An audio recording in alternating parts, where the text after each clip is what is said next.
Hi, I want to talk to you today about financial education, or should I say lack of financial education in US schools. Now, this is actually very strange to me that we live in one of the wealthiest countries in the world. However, the financial education system, at least in public schools, to be more specific in high schools for example, is not really that great. And as you could see in this study that was done some time ago, we in US are number 9 when it comes to teenagers' financial literacy, and that's from the total of 18 countries studied, which is not the worst of course, but it's definitely not the top spot either. And the question is, why is that in the first place? Why are we not focusing on financial education for our kids? Now, some people might say this is by the design, this is done purposely. So the idea behind this thinking process is, since US is of course capitalistic and the ultra wealthy people want to keep their wealth, so if our children stay in line, if you will, and they're not gonna know too much, they're gonna be pretty much trained as workers instead of big independent thinkers, for example. So without this financial literacy, they will learn how to work good. Obviously also will learn how to make good salary, become a doctor, lawyer, and other highly valuable professions, but they will never have enough financial literacy to progress to the wealthy status and success, because even though this young new generation of people will know how to make the money, but they will have trouble keeping the money in the same time, which means that all the money will go to the top again. And I know this probably sounds like some big conspiracy, but just do some research for yourself, even on YouTube, and you will see that even some ultra rich people or wealthy pretty much share the same point of view, which at very least is very interesting. Now, I wanted to know firsthand what's going on with my son's financial education. He's in the second year of high school, so I asked him a few questions.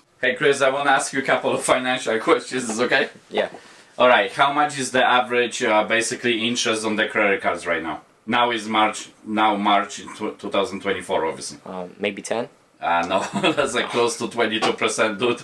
That's crazy, right? Yeah. Okay, how much, if you have money in savings, let's say in your local bank, Chase or Citibank, how much do they pay you interest a year now? Maybe 5 to 7. Try 0.02. Wow, I was way off. Yeah. Alright. Alright, last question. How much is the average length of a home mortgage? Let's say you apply for the house, you want to buy a house. Yeah. How long is the average mortgage?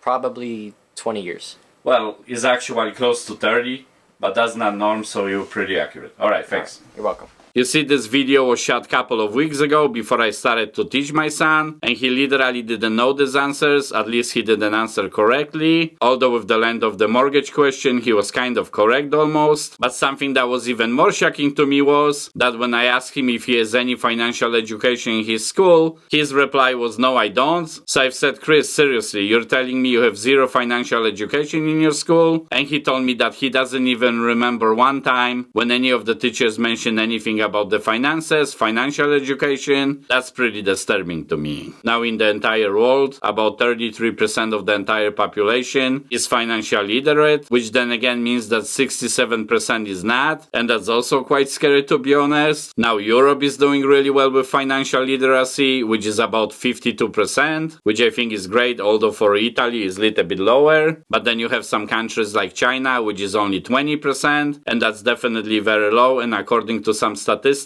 about 53% of Americans are financially anxious. So I guess over here we don't like to talk about the money, but I definitely think we should. And that's because if we will have more open conversations about the finances, I'm sure everyone in this country will benefit from it. There should definitely be a better conversation about the finances in schools. And arguably, and I think most of you will agree, that this would be more beneficial for our kids' education than some of these critical race theory programs or teaching our kids about transgenderism and etc. I don't think this kind of learning pushes this country in the right financial direction, and no wonder so many of young people are broke. They cannot even afford the groceries, apartments and etc. because at least in schools we're not teaching these kids enough financial education, and that should definitely change if we want this country to go forward. Okay, so this is it for this video, but you definitely want to check this video next. There is important info in it too, and as always, thank you for watching.